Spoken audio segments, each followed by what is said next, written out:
June 6, 1944. 6:32 a.m. Omaha Beach, Normandy, France.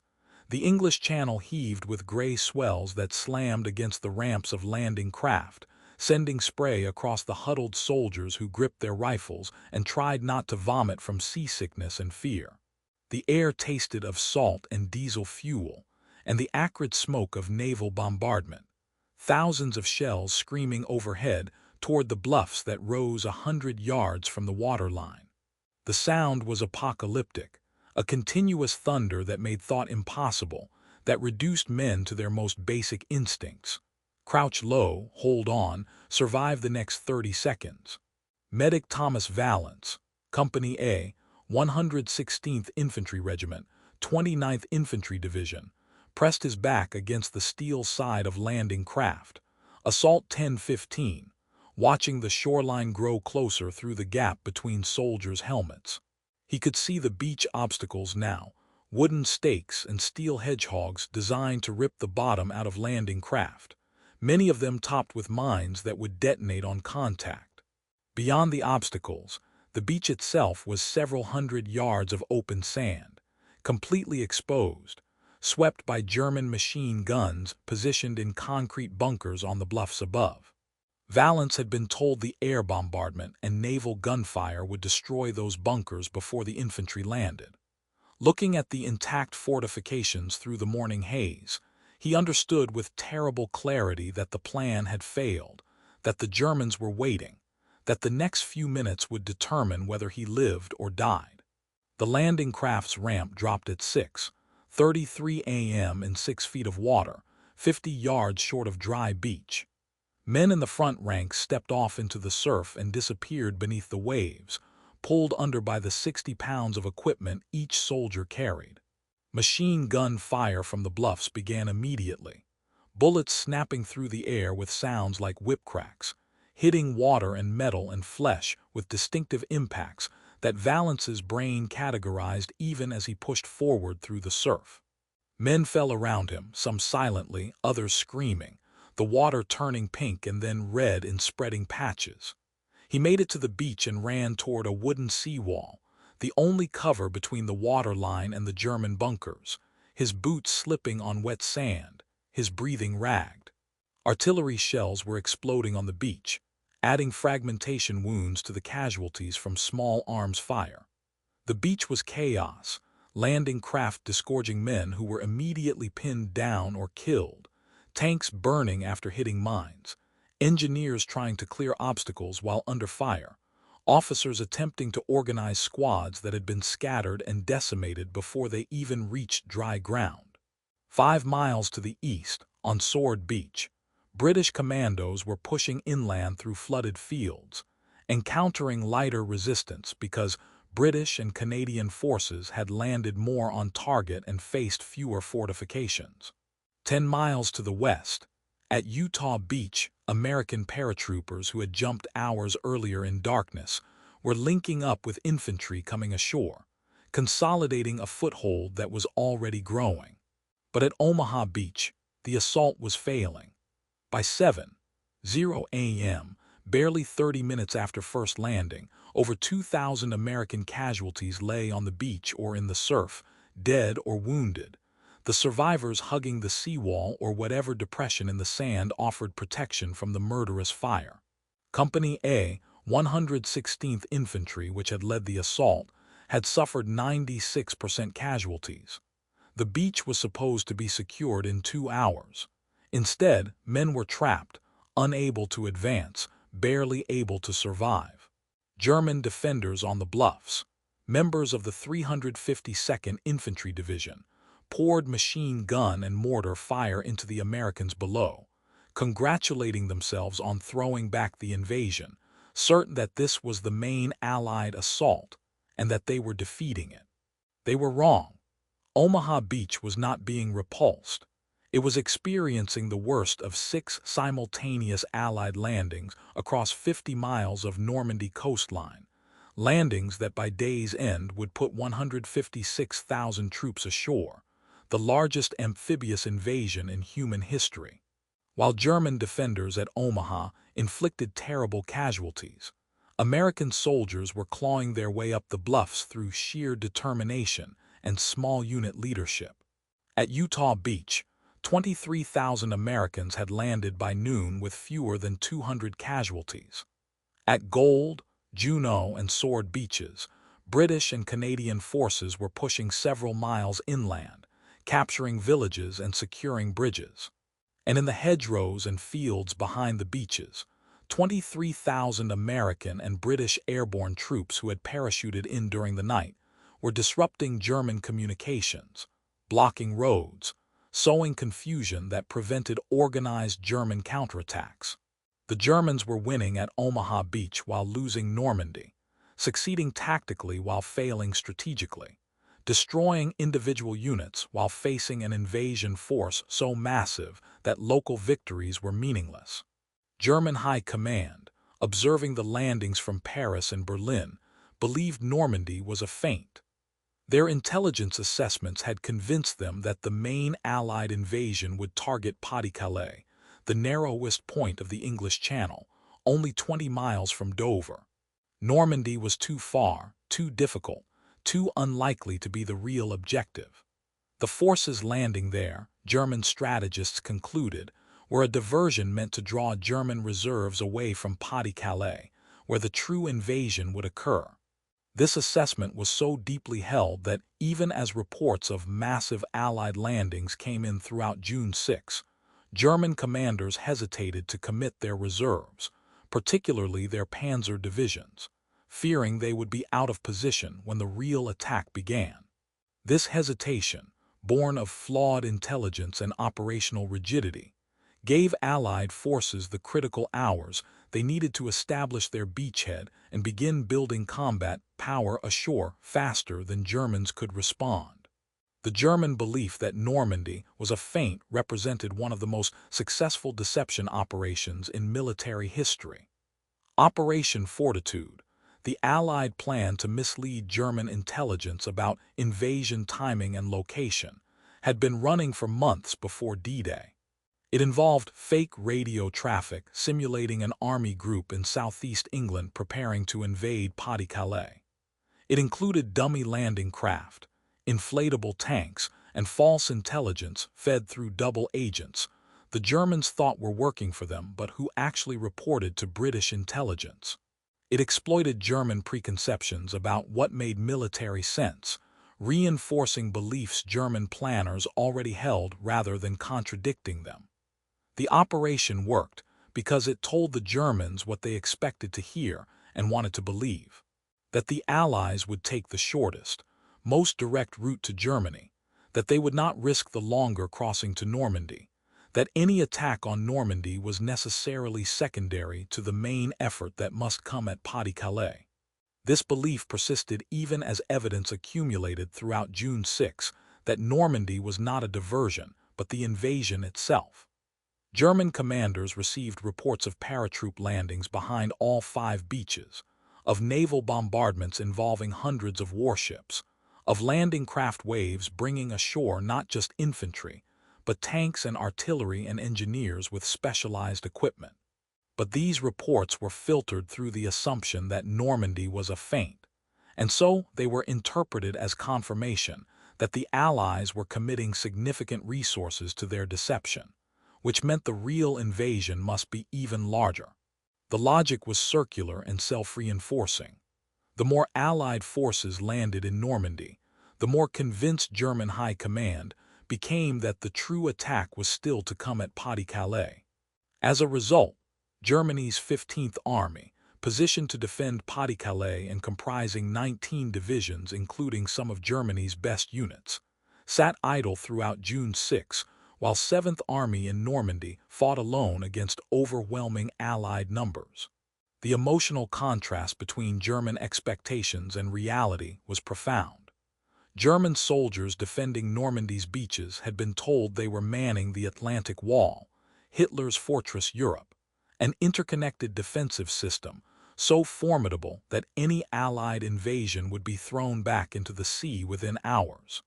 They had been shown propaganda films of massive concrete bunkers, extensive minefields, obstacles covering every possible landing beach, artillery positioned to create killing zones that no attacking force could survive.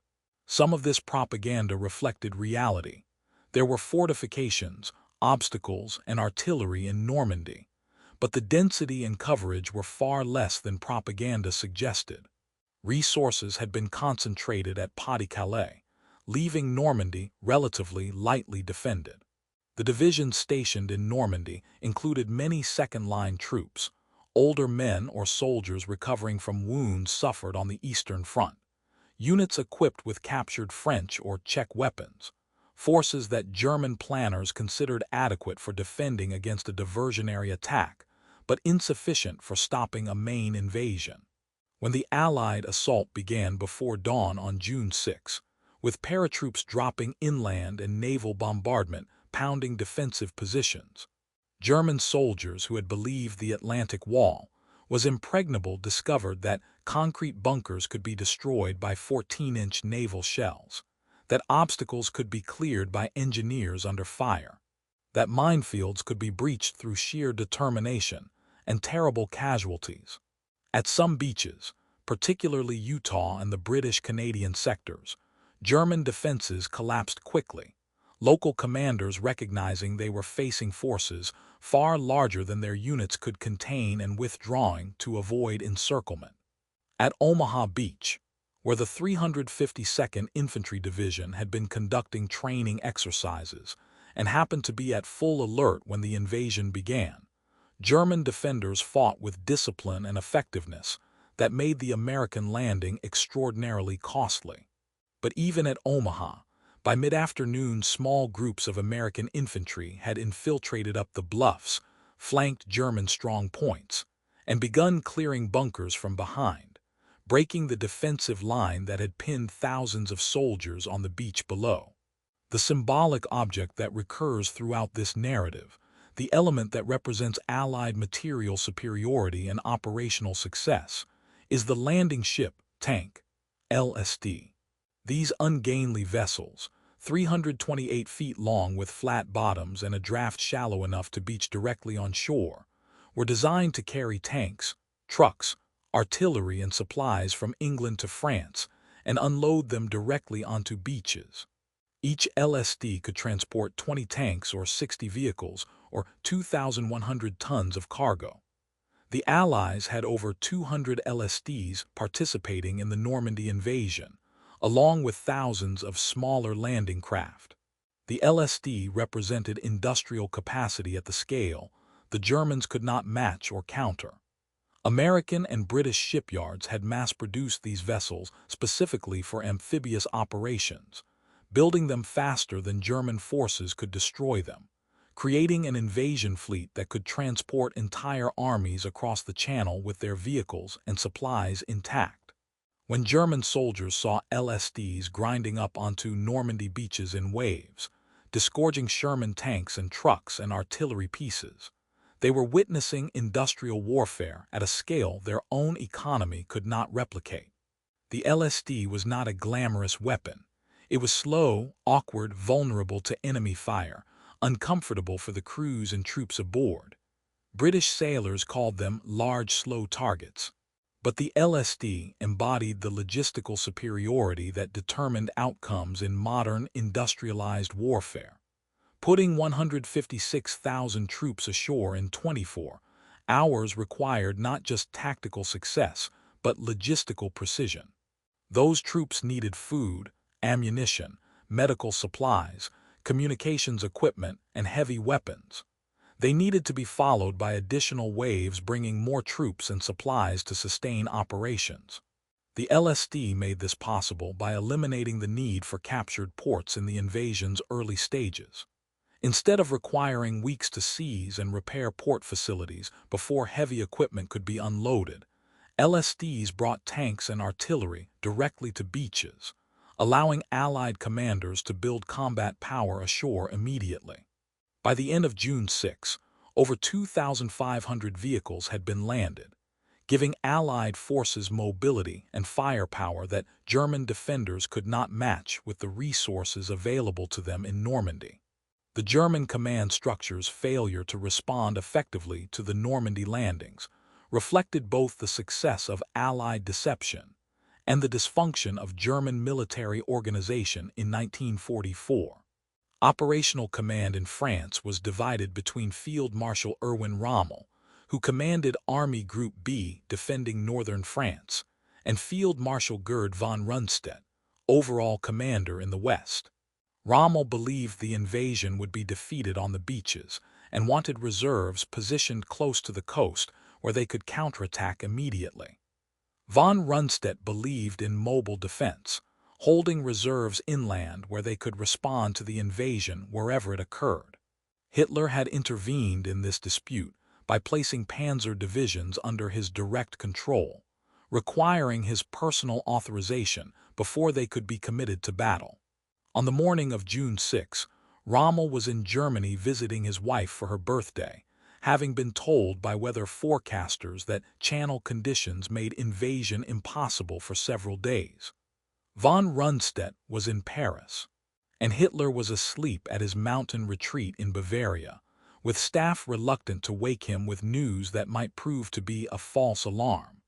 This dispersal of leadership and authority created paralysis at the moment when decisive action was critical.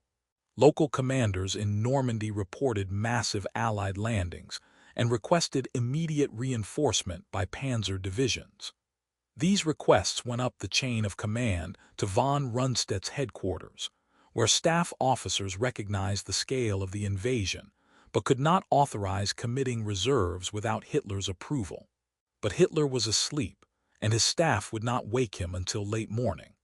When Hitler finally authorized moving panzers toward Normandy in the afternoon, Allied air superiority meant that German armored units could not move during daylight without being attacked by fighter bombers.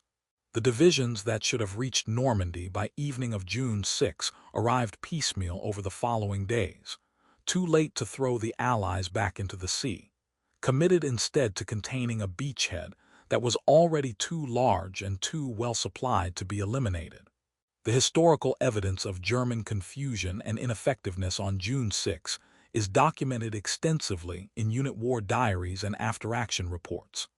The 21st Panzer Division, stationed near Caen and the closest armor to the invasion beaches, received orders to counterattack in the morning, but then received contradictory orders as higher headquarters tried to coordinate a larger response. The division finally launched a limited attack in the afternoon, reaching the coast between Juno and Sword beaches and briefly threatening to split British forces, but withdrew when Allied naval gunfire began targeting their positions and glider-borne reinforcements landed nearby. The 12th SS Panzer Division, one of Germany's most effective units, began moving toward Normandy on June 6, but was repeatedly delayed by Allied air attacks and did not engage Allied forces until June 7. By then, British and Canadian forces had linked their beachheads and were pushing inland, making any hope of destroying the invasion force on the beaches impossible.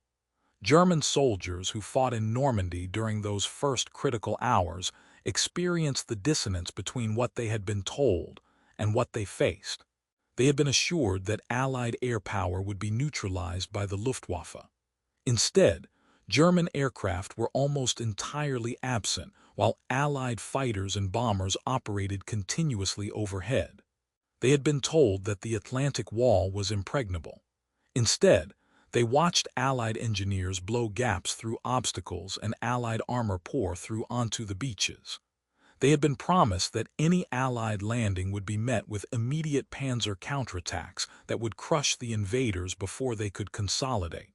Instead, they fought isolated actions against growing Allied numbers, waiting for reinforcements that arrived too slowly and in insufficient strength. The psychological impact was corrosive. If German propaganda about the Atlantic Wall was false, what else had they been lied to about? If the Wehrmacht could not stop the Allies in France, how could it prevent the final defeat that now seemed inevitable? The transformation of German strategic perception occurred gradually through June 6 and the days that followed. Initial reports were optimistic, claiming the invasion had been contained, that Allied forces were pinned on the beaches, that counterattacks would soon throw them back. By evening of June 6, as reports of the scale of Allied landings became undeniable, the tone shifted to concern. By June 7, when it was clear that 5 separate Allied beachheads had linked into a continuous front, and that over 200,000 troops were now ashore, concern turned to alarm. By June 8, when German counterattacks failed to make meaningful progress against Allied positions that were being reinforced faster than they could be reduced, alarm became recognition that the invasion had succeeded, that the Allies had established a lodgment in France that could not be eliminated, and that the strategic situation in the West had shifted irrevocably in favor of the Allies. This recognition was not universal or immediate. Hitler continued to insist that Normandy was a diversion and that the main invasion would still come at Pas-de-Calais, ordering the 15th Army to remain in position rather than reinforcing Normandy. This order remained in effect for weeks, keeping Germany's strongest force out of the critical battle, while Allied armies expanded their beachhead and prepared for the breakout that would liberate France. Field commanders in Normandy, who could see the situation clearly, argued for committing all available forces to contain or push back the Allied bridgehead, but their requests were denied by higher headquarters that still believed or claimed to believe that Normandy was not the main effort. This disconnect between frontline reality and re-echelon assessment paralyzed German response at the operational level, allowing the Allies to build combat power and logistical infrastructure that would make their eventual breakout unstoppable. The statistics of June 6, 1944, tell a story of industrial warfare at unprecedented scale. Allied naval forces involved 6,939 vessels, including 1,213 warships and 4,126 landing craft. Allied air forces flew over 14,000 sorties on D-Day, achieving almost complete air superiority. By midnight June 6, approximately 156,000 Allied troops were ashore across 5 beaches spanning 50 miles of coastline. Another 23,000 airborne troops were operating inland.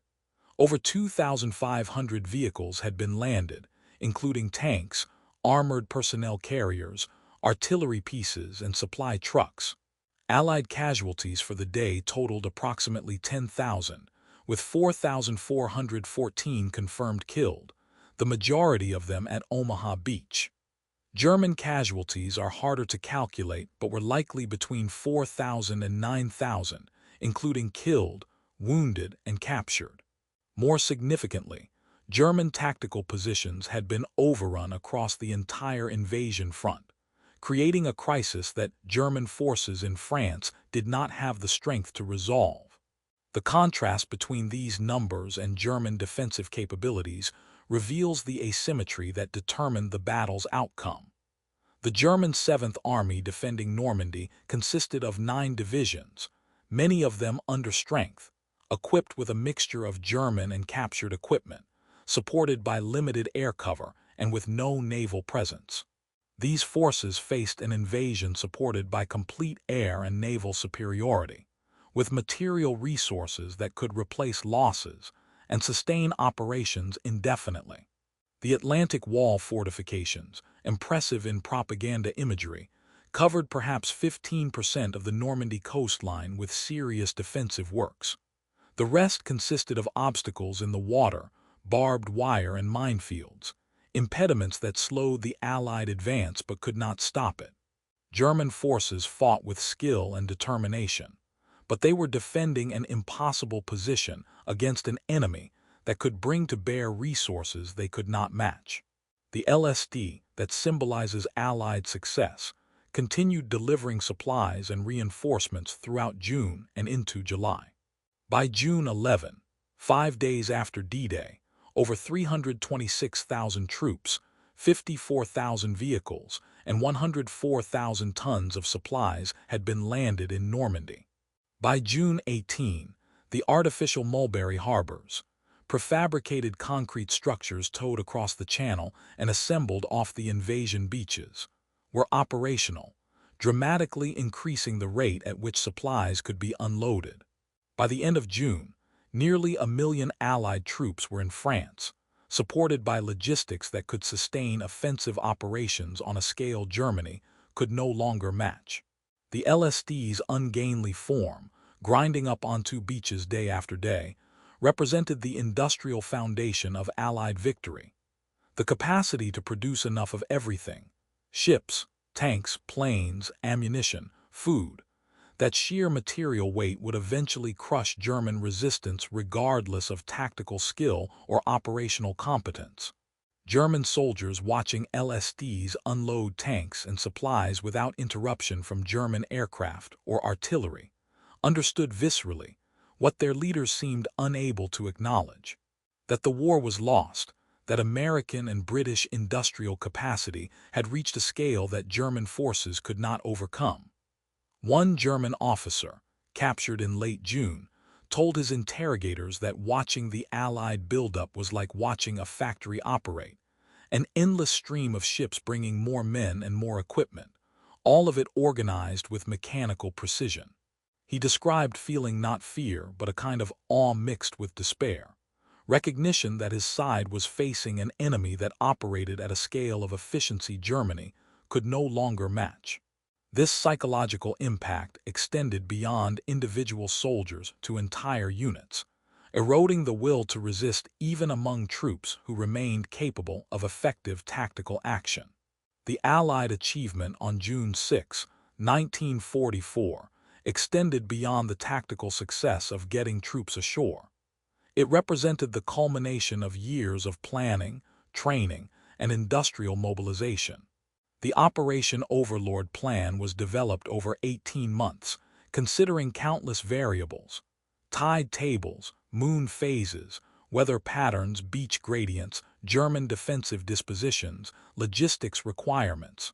Over 2 million Allied troops were in Britain preparing for the invasion, training for specific missions, rehearsing amphibious landings until procedures became automatic.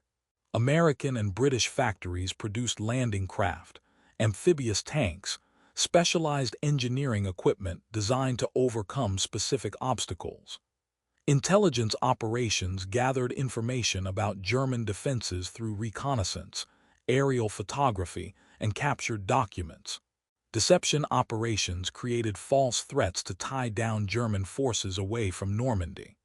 All of this preparation reflected organizational capability and industrial power that Germany, fighting a multi-front war with shrinking resources, could not match. The German failure was not primarily military but industrial and strategic. German forces in Normandy fought effectively given their constraints, but those constraints were overwhelming. They lacked air cover because the Luftwaffe had been decimated by years of attrition and could not produce aircraft or train pilots fast enough to replace losses. They lacked mobility because fuel shortages limited vehicle movement and Allied air attacks made daylight travel suicidal. They lacked reserves because German forces were stretched thin defending multiple fronts against enemies who collectively possessed greater resources. They lacked intelligence because Allied deception had successfully misled them about invasion timing and location. And they lacked the industrial capacity to produce weapons and supplies at rates that could match Allied production and replace battlefield losses. The transformation that occurred in German military thinking after June 6 was gradual but fundamental. Before D-Day, German commanders believed they could prevent an Allied invasion, or at least contain it long enough to make the cost unacceptable, forcing the Allies to negotiate rather than continue fighting. After D-Day, this belief collapsed. The Allies had successfully invaded, established a beachhead that could not be eliminated, and were building combat power faster than German forces could respond. The question shifted from whether Germany could prevent Allied victory to whether Germany could delay it long enough to negotiate favorable surrender terms, or develop wonder weapons that might reverse the strategic situation. This shift from confidence in eventual victory to hope for avoiding total defeat marked a psychological turning point that affected German conduct of the war in its final year. The American soldiers who survived Omaha Beach, like medic Thomas Valence, carried memories of June 6 that shaped their understanding of war's reality. Valence spent the day treating wounded men under fire, performing emergency medicine on the beach, while machine gun bullets snapped overhead and artillery shells exploded in the sand. He watched men die from wounds he could not treat quickly enough, watched others survive through luck alone, the difference between life and death measured in inches or seconds. By afternoon, when the beachhead was finally secured and wounded could be evacuated, Valence had been awake and under fire for over 16 hours.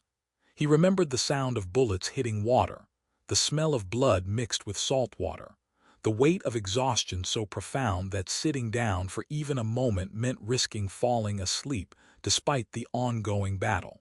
He remembered German prisoners being marched to the beach for evacuation, young men who looked no different from American soldiers, their expressions showing relief at having survived and confusion about what would happen next.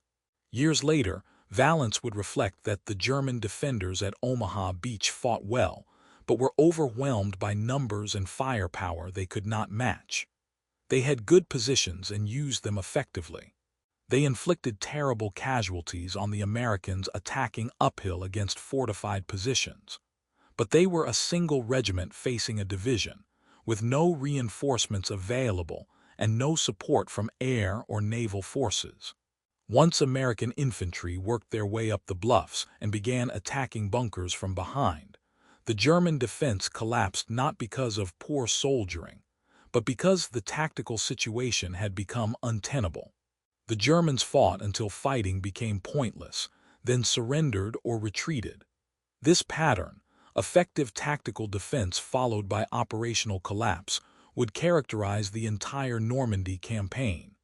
German forces would contest every hedgerow and every village, inflicting casualties out of proportion to their own numbers. But they could not prevent steady Allied advance backed by material superiority that made German success temporary and German defeat inevitable. By late June 1944, over 1 million Allied troops were ashore in Normandy, consolidated in a beachhead that stretched from the Cotentin Peninsula to Caen, preparing for the breakout that would liberate France. German forces had stabilized a defensive line, but lacked the strength to counterattack effectively or the mobility to respond to Allied initiatives. The 15th Army remained at Pas-de-Calais, still waiting for an invasion that would never come, while 7th Army in Normandy fought a losing battle of attrition against enemies who could replace losses faster than Germany could. The strategic situation that German High Command had assured its forces was favorable had revealed itself to be desperate. The LSD continued to symbolize Allied dominance throughout the Normandy campaign and beyond. As Allied forces broke out in July and advanced toward Paris, LSDs brought supplies to support the advance, landing on beaches that were now rear areas. Their cargoes immediately trucked forward to maintain offensive momentum. When Allied forces liberated southern France in August, LSDs carried invasion forces from Italy and landed them against minimal German resistance, opening another front that further stretched German defensive capacity. The vessels were not glamorous, but they were effective, embodying the industrial approach to warfare that characterized Allied operations. Identify requirements, build appropriate tools, use them systematically to achieve objectives. The deeper truth that the Normandy invasion revealed was about the relationship between democracy, industrial capacity, and military power. The Allied forces that landed on June 6 represented coalition warfare at unprecedented scale, with American, British, Canadian, Free French, and other Allied forces coordinating operations across 5 beaches with unified command and shared objectives. This coordination reflected democratic values that allowed formerly sovereign nations to work together toward common goals, subordinating national interests to collective success. German forces, by contrast, operated within a command structure distorted by Hitler's insistence on personal control of strategic decisions, hamstrung by competing authorities and conflicting orders, unable to respond flexibly, because flexibility required trusting subordinates with initiative that authoritarian systems could not grant. The industrial foundation of Allied success was inseparable from this democratic organization. American and British war production reached levels Germany could not match because democratic societies could mobilize resources more efficiently than authoritarian ones. Workers in Allied factories were motivated by ideology and economic incentives rather than coercion.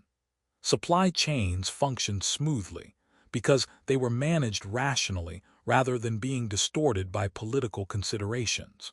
Innovation occurred because engineers and scientists could propose solutions to problems without requiring approval from political leadership. The LSD itself exemplified this.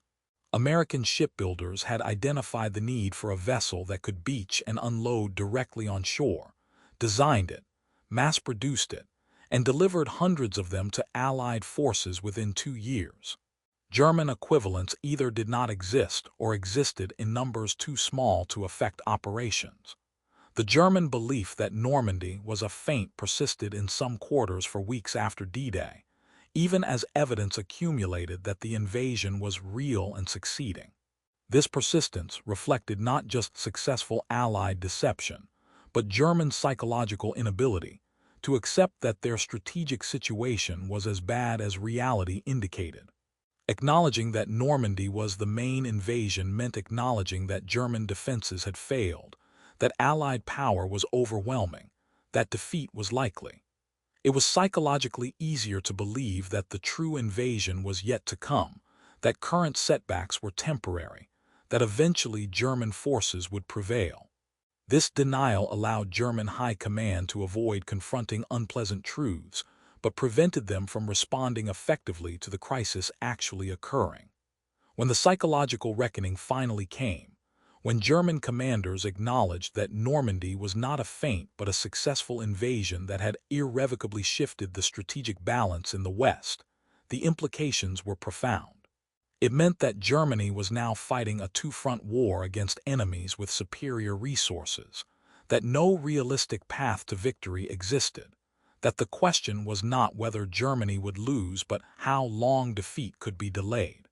Some German officers began contemplating surrender or attempting to negotiate with the Allies.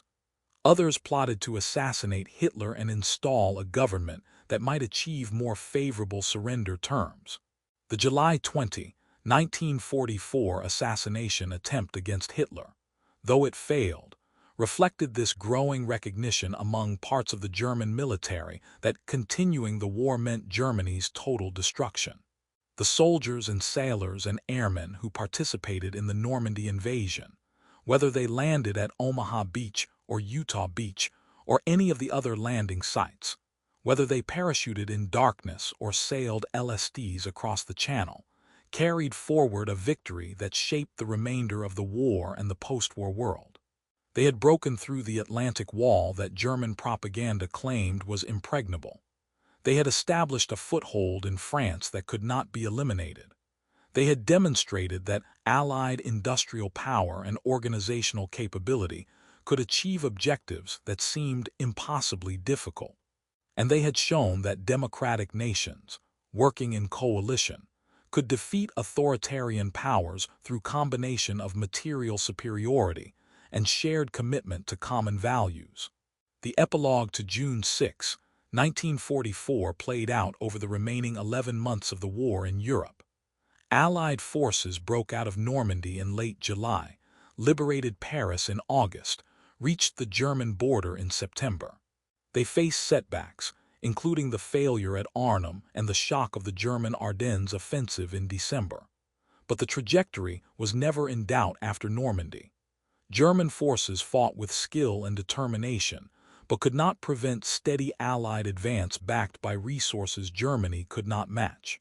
The war ended in May 1945 with German surrender, the Third Reich destroyed, Hitler dead, and Europe devastated but finally at peace.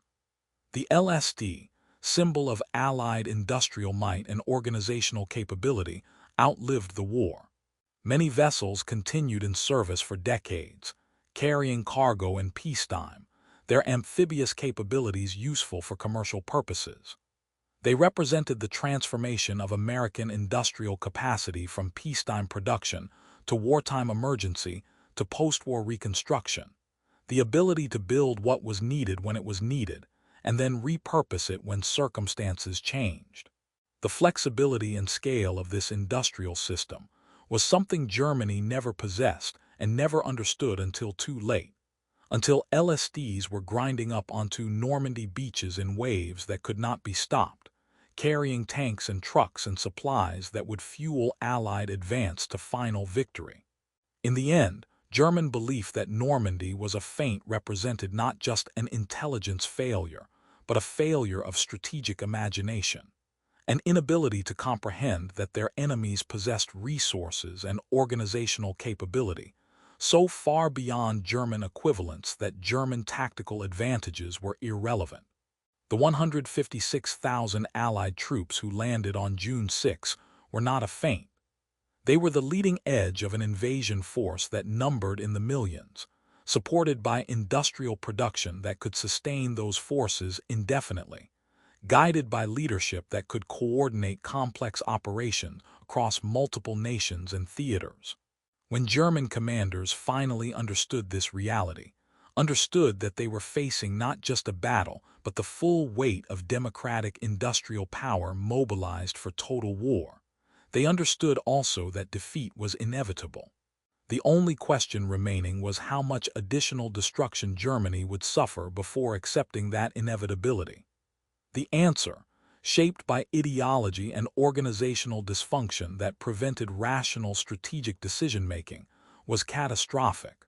But the outcome was determined on June 6, 1944, when Allied forces demonstrated that the Atlantic Wall could be breached, that fortress Europe could be invaded, and that the industrial might of democratic nations, once fully mobilized, was an irresistible force that authoritarian military excellence could not overcome.